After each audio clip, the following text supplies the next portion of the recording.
Sisi Waislamu katika suala la kudai haki tuna miongozo, tuna taratibu, na maulama wetu ndiyo wapimaji wa maslahi na kutoa maelekezo ya utaratibu gani ufuatwe kuhusu jambo husika.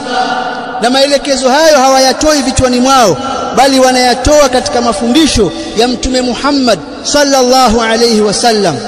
Inapokuwa kuidai haki au utaratibu wa kuidai haki kutavunja amani, basi maslahi ya amani hutangulizwa. Kwa nini? Kwa sababu ushahidi unaonesha kuna watu walikuwa na madai ya msingi ya haki, wakadai kwa utaratibu walioona wao unafaa, wakaivunja amani, wakaikosa haki na wakaikosa amani. Kwa hiyo tunawaambia sisi katika Uislamu tuna utaratibu, hatuendi kivoloa voloa. Ndiyo utaona katika nchi hii Waislamu wana madai mengi ya msingi ya haki kabisa, ambayo watu wengine wasingeweza kuyavumilia, lakini wao wameyavumilia. Kwa nini?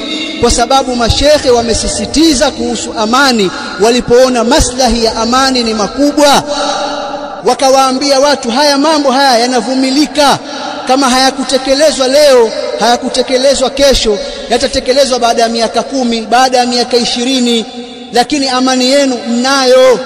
Kwa hiyo mashekhe wanawavyuoni wetu wanaangalia maslahi katika jambo hili.